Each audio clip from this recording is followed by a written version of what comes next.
This is Brad from Yargmetal, and I'm talking with. Bill Leverty from FireHouse. How are you, Brad? Good to see you. Oh man, good to see you too, Bill. Actually, wish I could see you, but we're just chatting, and it's all good. Good to Um, speak with you. Thank you. So, Bill, where did you grow up? Richmond, Virginia. Okay, what was that like? It's fantastic. It's a great place to grow up. Grew up in the city limits of Richmond, Virginia. I had paper routes from the time I was probably 11. Yeah, Um, yeah, I did that too. Yeah. was the age I could get a work permit, and I worked a lot of odd jobs. A lot, I worked in the morning paper route, and then after I finished delivering my papers, I would work in a restaurant bussing tables. Now this is in the summertime. In the winter, I just did my paper route and went to school. And then after school, I had the afternoon paper route and delivered papers. Yep. So I was Hmm. constantly trying to make money to buy guitars or whatever. There you So, go. There you go. so that was So, my life. obviously, we know where you ended up, but what kind of a student were you? I think I was a B student. Yeah. I wasn't an A student by any means, but I could be a B student unless I really slacked off, and then it was I got some C's, and then I was getting grounded and stuff. So I try to keep at least that B average. I like that your parents were on this. That's something we could use a little more of in this today's world, I think. Amen, brother. Yeah. So, so what would you say was your favorite class? What favorite type of thing in school did you enjoy? Well, in high school, it was music theory for Oh yeah, sure. yeah. Um, Other than music, I took physics, and I really loved that. It was Ooh, a fascinating science course that combined math and really opened my eyes to the power of physical science. So I thought that was really cool. So I'd say those were my two favorites. those are good ones. All right, man. Yeah. I knew there was another reason I liked you. God, good stuff. So everybody who's a musician has like a what I like to call a Beatles moment. You hear everybody talk about first time. Well, it was when I saw the Beatles on TV. That's what hit me. What was the first thing in your life that really made you think that music was an important thing to you? Oh gosh, it had been so important from my childhood. So I think it was little stepping stones, other than the big, huge moment. Although I did see three concerts in my youth that really, really inspired me. One was Kiss, one was Ted Nugent, and the third was Aerosmith. Ooh, And those three concerts really made me want to really hunker down and be able to play guitar better. Then later on in life, I saw Leonard Skinner right before the plane crash uh, on that tour. That was a life changing experience. That concert just blew me away with what great music and how that experience made me feel just so good listening to those great songs played by such great musicians and just the whole vibe. I really loved that. So I think those were the big ones early on that really made me say, I really want to practice this instrument so I can get better at it. I didn't really think at that time that I wanted to make a career out of it. That wasn't until I was a little bit older, but it definitely made me say, I want to be in a band, I want to play music, and I want to try to play well. so when did you start playing guitar? I didn't really start playing guitar seriously. I shouldn't even say that. I didn't really start playing guitar till I was 15. Okay. I got a plastic guitar, toy guitar for Christmas when I was about 3 or 4, and that was cute. Everything I'm sure I banged on it and then bashed it against a tree or something. um, we had a babysitter who brought her guitar over. She had a little 4-string guitar. So it was like a tenor guitar, I guess you would call it. And Okay. she taught me a little 4-string chord progression, type of chord progression: G, E minor, C major, D7. And so I would pick up her guitar and play that, not well, of course, but then anytime that there was a guitar that somebody else had, um, I could pick that guitar up and go, "Oh, look what I can do!" Yeah. But I didn't really start playing. My parents, I did say, I want to play guitar. They said, okay, well, we'll sign you up for lessons. Went down to the music store. They put a Hal Leonard book in front of me. It was Mary Had a Little Lamb, Yep. and it just bored me to tears. And I said, don't want to do that. That took away from the time I was at the pool, in the summer. Yeah. So I quit guitar, but I came back to it when I was about 15, um, where the instruction it was a group lesson, 6 lessons where they taught chords. So it was a chord approach. So the first lesson was D, C, and G chords. All right. And immediately I could play Sweet Yeah. Home Alabama, and I was hooked. All right. That's a great story. I like it. So guitar was your first instrument. It's not like you started in the school orchestra or something like that, or. That's right, it was guitar. So tell me about your first band. First band was, gosh, we were called 200 Proof. It was a three-piece band, drummer, bass player, and myself playing guitar. We learned a couple of Bachman Turner Overdrive songs Good. and a Bad Company song or two. Awesome. And back then went to cotillion, where they taught us how to dance like Yep. ballroom dancing, which is kind of odd, but they had a live band there. And I don't know which one of us asked the guy or asked the lady who was in charge of it, hey, can we get up and play a song? But they let us. We played Not Fragile by BTO. The band was kind enough to let us get up there and butcher the song on their instruments, but it felt really cool to be up there in front of the audience, which were our friends and the girls, and have them clap. I think that was kind of like, wow, this is pretty cool. And we thought we sounded good back then, but of course, when first time you've ever played and really practicing in Rob's living room or whatever, it was, I couldn't have sounded but so good. But we all walked off stage feeling like we just, conquered the school. It was pretty wild. So you were in at that point. Man, I was definitely hooked. All right. You are what I would consider, virtuoso guitar player. Okay, just Thanks, man. I don't, no, but thank you. no. Well, see, that's why you're so good. Hey, but so what motivated you to become more than just just a rhythm guitar player and to really just dig in? And I mean, obviously, you spent a lot of time on it. Well, I think I was influenced by such great players. I had a turntable where I could slow it down to 16, Yeah, and I could yeah, listen to everything at half speed. So I kind of was able to cheat with that. It was long before YouTube, of course, where you could look and see exactly where the person's finger was. But I think what's made me over the years try to dig a little deeper and try to practice a little harder is just the fear of embarrassment, not hmm, only of embarrassing myself, but also embarrassing my fellow bandmates who are on stage. If I get out there and play a bunch of clunker notes or don't really have it down, doing my homework or whatever, it's kind of like a recurring nightmare that I yeah, get, where I get up there to play and the guitar is way out of tune and I forget what the next chord is or what the next pattern is that I'm supposed to be playing, the next sequence or whatever. So that's what's been the more recent motivation, is kind of yeah. just a fear of embarrassment, I'd say. I think that's a good motivator, man. Yeah. Guy, your parents did a good job. They were, yeah, and you're like so well grounded. Again, I want to talk about your albums, but I'm just kind of thinking about you playing now, and you've played I don't know how many gigs, hundreds, thousands probably. What would you say? Since you're so conscious about your playing, can you remember one show where things just went horribly wrong for you? Sorry to bring that back to you. Yeah, that's okay. The one that comes to mind is New Year's Eve in Miami. We played a small amphitheater and it was sold out. And the intro was rolling. And I walked to pick up my guitar from the guitar tech. And he looked at me with these wide open eyes because he wasn't able to tune that guitar yet. Oh, And it just sounded so bad. But we've always been the kind of band that's like, come on, let's just the show must go on. Let's not delay. Let's just get up there and do it.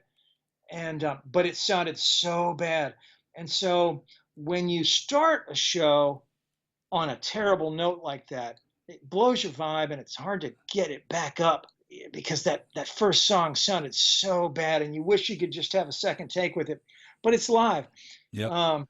And with the type of guitar I was playing, it's rather difficult to tune because of the spring system, and it's a floating system that I have with my tremolo and everything. So we had to take a little break, and I had to go back there and tell the guitar tech that I needed him to step his game up next time because he had plenty of time to get that guitar ready. I would have had it in my hands before, but I couldn't because we got there because of interviews and because of the other stuff. We just had to get there and walk on stage, and I expected him to have it ready for me, and he didn't. And I don't know why, but well, he's no longer with us. Oh, I didn't get rid of him right away. He stuck around for a while, but he joked and kind of disparaged himself, calling it the Miami tuning. And that night will live in my mind in infamy because Guns N' Roses was down the street. They sold out the stadium, and we sold out this little amphitheater. I don't know. After we got through that second song and everything was good, it was kind of forgotten, but that was probably the worst for me. There's other times where I've been sick, and it's really hard to, we don't get days off. You can't really call in sick. So there are times where I've been very sick and had to play, and it's just such a heavy lift to play when you're sick, but you got to do it. And I've seen, I saw the Grateful Dead one time, and that was the night when Jerry Garcia was sick, and he still sat up there and played. And then he went over to the side of the stage and threw up, and then he walked right back up and played and sang. And so I'm like, you know what, that guy, if he can do it, then I got to do it. Yeah, that's what's called being a pro, man. That's good. Okay, well, let's take it from the bad to the good. What's like one of your favorite memories of playing? I've got so many, but pick one. I think the first time we played Japan was one of the greatest memories. An exceptional culture to begin with over there that I had never experienced. None of us had. CJ had a little bit because he had a foreign exchange student stay at his house who was Japanese, so he knew quite a bit about it. But the audience was it was such a raging crowd when we were playing. And then when we stopped, you could hear a pin drop because they're so polite and they're so wanting to hear what you're going to say next. But they knew all the songs word for word, yet did not speak a word of English. Well, the language barrier was pretty thick.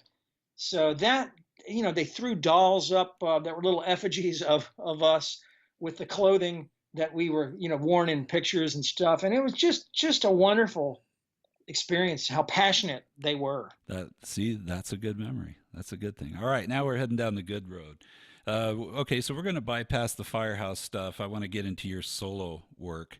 I recently bought everything from your website.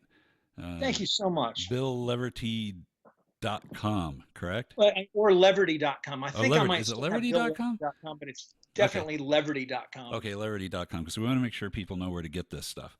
I didn't do the research. I assume there's hard copies of this stuff available somewhere? Yeah, so the hard copy of the latest record, as a matter of fact, you check this little box that says, please sign my CD, and then it opens up a box where you fill in your name, and then I'll sign my CD to you if you put your name in there. So that's a new feature that my webmaster has done. They're really, really good over there at pczero.net. Oh, man. It's good to have a good web person. Well, since you opened that door, let's just go right through it. Let's talk about your latest CD real quick. What's it called? It's called Divided We Fall. Yeah, I just listened to it yesterday. Not the first time, but listened to it front to back, and very interesting. The thing that struck me about it is that it's very diverse. I mean, it doesn't have like a, like one song sounds like the next song sounds like the next song, and there's different styles of music on there. How would you describe that album? Well, it is it's a collection of songs that I wrote and recorded over the last 6 years. Okay. So maybe that's why it's kind of diverse. I tried to, Firehouse does 55 to 60 shows a year.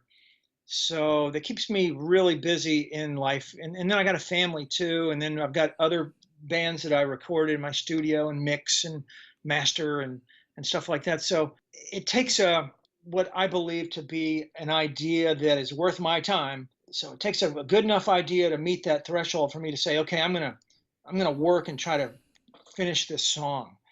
So that's why the first song that I wrote on this was 6 years ago or so. I just tried to write the best songs that I could write, and I didn't really think about what style. I didn't really think about these guys have to all sound the same and be part of an album. If one doesn't sound the same, people are going to get disappointed in that song. I really wrote this album for myself, just to say, hey, here are the songs, and as I wrote each song, I released it as a single. So releasing a song as a single is kind of a good strategy for an ADHD guy like me with so much anxiety. When I finish a song, I can't stand holding on to it until I finish 10 to put out the album. I can release it. That's what's been good about this album. And so when you listen to it, you kind of hear 6 years worth, although it didn't take me 6 years to record it front to back. It was off and on quite a bit. I have some hard rock stuff on there, and I have some bluesy stuff on there, and a couple of slow songs, and I got a country song on there, and some more. I think I might have said bluesy, but I don't know, some softer rock stuff, and some a little bit of funk. So I love everything. So it's kind of like trying to put everything. Sometimes when you put out a single each time, you try to put everything in that song to make it the best that it can be. So I feel like these 10 songs are a quality that make me feel proud enough to put them out there. And then when you get 10 of them together, it's an interesting listen, I think, to go front to back listening to it. Yeah. It sounds great. So you do everything. You've got your own studio there, and you do your mixing and mastering there and everything? Yes. Wow. Yeah. I've been doing that for a while. And Okay. that's one of my passions is working in the studio, engineering. I'm really not a world-class engineer. I'm not, and certainly not a world-class producer, but producing and engineering is something that I really have an interest in learning and trying to get better with. And there's a lot of really good ones out there, and I try to, it's competitive out there. You listen to some of the records that are made today, and you want your stuff to sound like they can be played on the radio station in a playlist with the big boys, and it will hold up quality wise. So that's the goal. No, and you got it, and yeah, I'm with you there because there's so much stuff. I mean, because everybody can record now in their basement or bedroom or whatever, and you can actually do some decent sounding stuff. But there's so many recordings that people are putting out now that just sound like demos, not even that good of quality. And yeah, I don't want to listen to that, man. I want to I want music to sound good, as well as be good. It has to be good and sound good. Well, I feel like I've got a certain amount of a relationship with people who support my music, where I've got an obligation to make sure that the production quality is up to snuff. And it's easy to let go if you don't really consider that part of it. To say, hey, the lyrics are there, the chords are there. I got a solo section. There's the solo. All right, song's done. Let's have that stream of consciousness recording. Let's get it out there and let's move on. But I think I obsess over things a little bit too much probably, and I want to make sure that snare sounds great. And Michael Foster, who played on 7 of the songs, and Andre LaBelle, who played on the other 3, I want to make sure that they listen to it and go, yeah, the drums that I played sound like me. And those guys aren't, they're not really easy to, I shouldn't say that they're not easy to please, that they just want their stuff to sound really good. So they push me or motivate me or inspire me to run that extra mile, not only for them, but for the song. No, you got to respect that. I appreciate people who want their stuff to sound good. It's hard. It takes time. It takes time. I probably spent maybe 20% more time mixing these songs than I did recording them, because I can't mix as quickly. you live with things for a little bit and you go, that needs to come up, that needs to come down. Luxury of time has helped me out a lot because I could live with these songs before releasing them. And actually, just another little side note here, I finished all 9 songs, and then I was recording that 10th song, which took me forever to figure out what it was going to be about. And then I mixed that one, and you figure that 6-year period to record this album.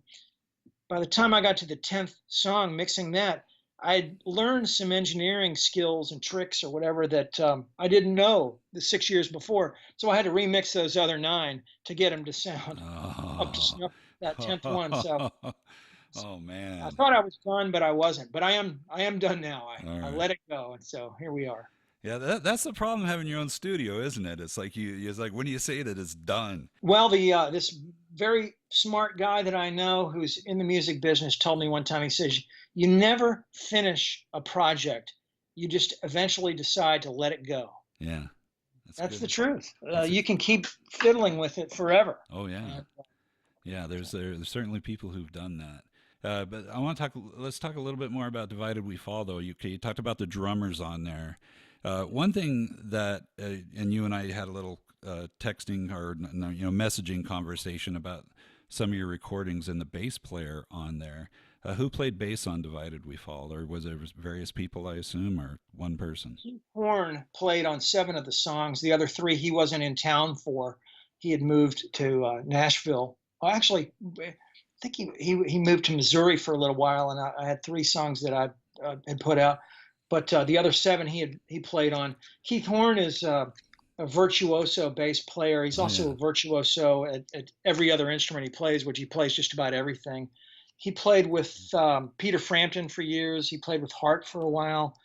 Played with Waylon Jennings. Trisha Yearwood, he was her bass player on the road for a long time. And then his last road gig when he was living in Nashville was Luke Bryan.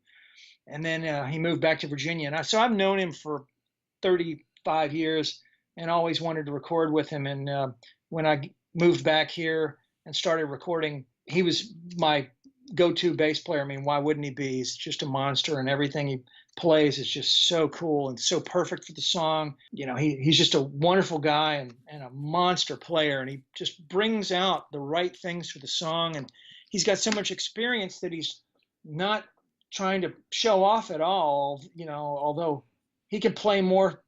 He's got more chops than anybody, Yeah. but he just knows what to play. And so he's just a phenomenal player. But it's just great having him and Michael Foster, who's the drummer for FireHouse, and Andre LaBelle, who's another guy I've known for 35 years, a drummer around here, play on this, because they brought so much to these songs to really lift them to a new level. So I'm really grateful to have them on the records.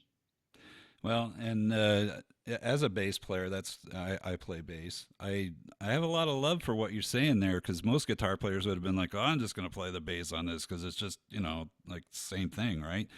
And there's a big difference between a bass player playing a part and a guitar player playing a bass part, and it comes through on your music, and there's no doubt that guy is a monster bass player. Oh, thanks. Yeah, he is, and there is a huge difference. It's a total different way of thinking. The bass line is just such a different way of thinking, and holding down that low end, and when to play eighth notes and when to play whole notes, and Yep. when to play triplets, and when to mix things up, and when to fill a hole and when not. And he's just one of the guys with the perfect taste, I think, on what to put in there. And he's so creative in what he does. And so, yeah, bass playing is an art form within itself, no doubt about it. So yeah, so if you're hopefully there's people listening to this and they're going, "Wow, I want to hear this album. How do I hear this album, Bill?" Well, thank you. You can get them from my website, leverty.com. You can buy just the MP3 downloads if you want, and there's no shipping. I think the album is $7.99 or something like that, and my older albums are even less. And then we've got a bundle where you can buy them, the whole catalog, if you want. But leverty.com is where I would appreciate you getting them from. But if not, it's on the other services that are out there. But Yeah, Yeah. please check out my website, and that would be greatly appreciated. And of course, on yargmetal.com, we are playing songs from well, a few of your albums anyway. Some of it doesn't quite fit our motif, but we are playing the more rockin' stuff off of your material and enjoying it. Hopefully, people are enjoying it as well. But we do encourage people to buy music. That's part of the reason why we're doing what we're doing, is to get people to reach out there and find new music and actually buy that music, not just, I want people to own music. Amen, brother. I appreciate it so much, especially this day and age where nobody can go out and play live. Yep. This, it's hard to pay the bills as a musician, and we really do rely on the people who do support us, actually own the music, and people who, that's why I make it so that if you buy the CD from my website, I sign it for you. So I Awesome. try to make it so that it's worth your while to go that extra mile to help us out. We appreciate it. Yeah, and when I bought it, I bought the bundle, and yeah, you're right. The price is just, it's beyond worth it. Get on the website and get it from there. It comes through very nicely. I got five albums. I got a lot of this out of my system when I did this album called Drive. It's all cover tunes from Yeah. my youth. And I didn't start playing guitar till I was about 15. So a lot of the music that inspired me before I turned 15, classic rock, 70s songs. And I tried to make it so that they were songs that hadn't been covered a lot by other artists. So there was a couple of exceptions of that. Like there's a lot of people, well, Eric Clapton covered I Shot the Sheriff Yep. from Bob Marley, but I didn't know Bob Marley's version, so I did I Shot the Sheriff, Eric Clapton's, from discovering it from Eric Clapton. So it's an album that I really like, and I learned a lot from all the songwriters that wrote those songs and the producers who did the horn arrangements on some of the songs. The Yeah. Spanish Moon by Little Feat, I did that one, and Yep. just thought the That's a Tower great of Power horn version. section was just awesome one. Then I did Fire by the Ohio Players. It's one of my favorite funk songs from the 70s that I was inspired to do, and an old Stevie Wonder tune, and I did Fortunate Son, Creedence Clearwater Revival, and I did Yep. a bunch of songs on the Ricky Don't Lose That Number. It was a great experience in learning with that record. Yeah, and Drive is the album I kind of wanted to talk to you about, but you've hit kind of the high points of it there. I do have to say that unlike a lot of cover albums, you give it your own taste, your own vision, and of course you take your moment to shine on the guitar as well on all these songs, which is great. I mean, it's very appropriate and very tasteful. I can't recommend Drive highly enough. How's that? Oh, thanks, man. I appreciate it. I had a lot of fun making that Yeah, great record, and songs. the songs still mean a lot to me today. And that was one of the criteria, was that it can't be a song that's been covered to death. Yeah, Can't be songs that I have no business covering, like a Led Zeppelin song, for example. yeah. Uh, But and the interesting thing to me though about Drive is that most of these songs are like, I don't know what, 69 I think is about where things start, and they go like to 74, a lot of 74ish kind of stuff. And yeah. I mean, you were kind of a really young guy at that time. How did these songs get into your DNA? Well, I have an older sister, and I also had cousins who lived across the street who were all older than me, and they all had a big collection of 45s. But I was hooked on the radio, and when I was working my paper routes, I also had a district manager who liked the way I worked, and he said, "Hey, man, I've got some routes that don't have people who are going to carry them. So do you want to carry them with me? We'll split the money and we'll drive around in my car." So I was like, heck yeah. So this was, in the mornings before school and during the summer. So I rode around with him. He was a black guy, and his station was the funk station here in town. All And right. so I got exposed to all this greatest music that I would have never learned about if had I not been friends with this guy. So I think those combination of those things, just being around older people who loved music, who played it a lot, it became a big part of my life. I was listening to the radio a lot, and different stations. So I think that's probably it. It's a great collection of songs, so I highly recommend people getting Drive. Your version of Fortunate Son, and I gotta full disclosure, I'm not a big Creedence Clearwater fan. Yeah, I mean, that music was in my house growing up, but it wasn't like the album that made it from my brother's room to my room at all. But I heard it. But your version is rocking, man. You're like on fire on that song, and it's a good, very good version. I love it. Oh, thanks, man. I tried to twist it and try to give it my own herbs and spices, so to speak, Yeah, and I tried to make that one a little bit different. So some of these I was more true to the original, and then some of them I tried to doctor up a little bit. So that's one that I tried to spice up. yeah. No, you did a nice job on that one. Thanks, man. All right. Well, real quick, let's take a 2 minute tour of your other solo albums. 2004 was your first one, Wanderlust. Give people like what was your vision there, and tell them what that's about, so they'll be interested and want to buy that one. Well, that one started with just songs that I had written. It was about probably 5 songs that I had written that didn't make it on FireHouse Records. Because we vote on the songs, and if your song doesn't get voted in, then you just hang on to your song. Yeah. And for whatever reason, probably because it was a little too bluesy, some of them, or just got outplayed by other songs or whatever. So I had 5, and then I was thinking, well, gosh, I got the studio, I got some time. I should try to write some other songs and put out a solo record. So I did, and that was my first attempt at it. It was my first attempt at doing the whole mixing, just Yeah. producing my own thing. So I learned a lot doing that. That was a lot of fun. It was Yeah, that's a good album. definitely cool. Yeah, good stuff. And then your next one was Southern Exposure 3 years later. What were you trying to do with that one? All I wanted to do with Southern Exposure was put out a few songs that I could take to a music store. I just got an endorsement deal, and the idea was to go and play a couple of clinics in music stores. And rather than doing songs where I had to sing, I wanted to do some instrumental stuff. So I figured if I had 3 to 5 songs, I would be able to play and demonstrate the guitars or the pedals or the amps that I was endorsed with. And then after I finished recording 5, I thought, well, damn, I'm only 5 songs away from having an album.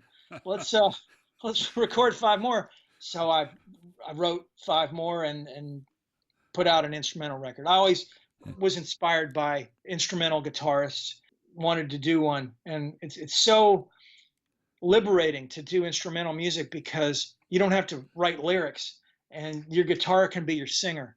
So that was kind of what that was. Yeah, no, it's a good album. I rather enjoy that one too. Okay, so tell me about Deep South. That's a bit of a left turn for you, isn't it? Or Definitely a left turn. It was my brother played a couple of songs. My brother loves bluegrass, as do I, and he said, you should record a couple of these songs. Just listen to a couple of these. So I thought, yeah, what the heck, I should do that. And I recorded a couple of these old traditional songs from Mhm. the late 1800s, early 1900s. They were public domain songs, author unknown, so I could record them and kind of keep them traditional, or mess them mess them up myself.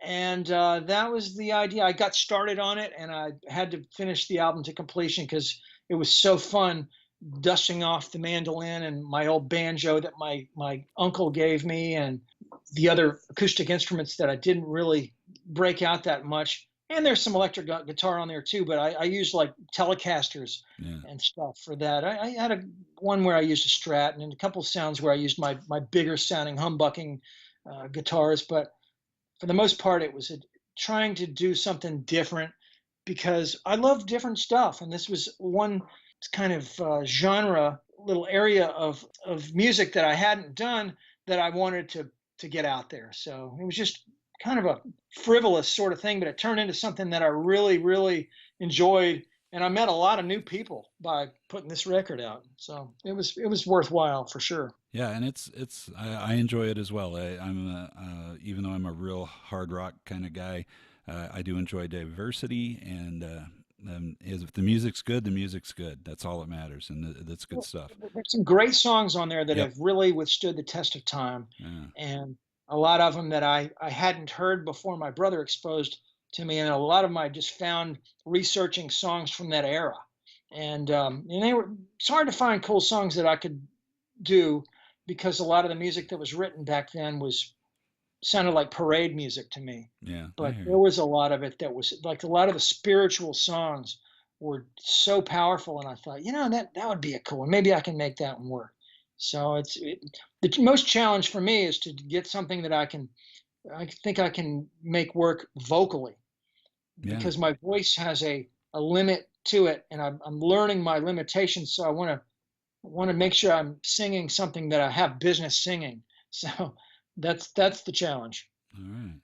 And that brings us up to Drive, which we've already talked about, and then the most recent put out this year, Divided We Fall. So, Yeah. where can people get this stuff again, Bill? My website, leverty.com. Ah, yeah. So go there, go check it out, and yeah, throw Bill some of your business, and you will not be disappointed. It's enjoyable music. It's well done. He's not screwing around. This is not stuff he did on a cassette player or something. This is really well done music. Very very well crafted. Great performances by everybody on the album. So yeah, get this stuff. Yeah, thanks so much, bro. I appreciate it. No problem. All right, one more quick thing before we go. Fiction Syxx. How do you hook up with those guys, and who the hell are those guys? The great guys, and I was asked to play a solo on one of the songs, and I heard the song, and I was blown away. And I was like, man, absolutely, I would love to. Just excellent, excellent musicianship and Yeah, amazing singer. And everybody should check out Fiction Syxx. What a great project. yeah. I don't even know how I stumbled across them because they're kind of like one of the world's greatest musical secrets out there, and I guess it's Mark. That's the guy behind all this. Is that true? Is his name Mark? Mark Lanu? Yes, and Mark Lanu is one uh, amazing songwriter and a fantastic singer. And yeah, if you haven't heard Fiction Syxx, go do yourself a favor and get that. It's wonderful, and he's got a bunch of great players that are. I was really honored to be able to play Yeah. on one of those songs. Tony Franklin playing bass Yep. on a lot of it, and Yep. Yeah, he's the well, guitar work on it is phenomenal. Yeah, yeah, you included. I mean, it's yeah. You listen to one of their songs, you're like, holy crap, who are these guys? And I know they've got some new stuff coming out, so we're obviously going to be supporting them as well, and hope that more people will get into their music and buy their material too. absolutely, yeah, it's great, well, just top quality stuff, man. Yeah. All right. So, Bill, thank you so much for chatting with us, or chatting with me anyway. And everybody else that's listening. Hopefully, there's lots of people listening to this. Get out there, go to Bill's website, and download this stuff, buy it, or get the CD, get it signed, something to have and to hold, and listen to the music. And thank you so much, Bill. You're awesome. Thank you, Brad. Appreciate the time, brother. All right. Take care.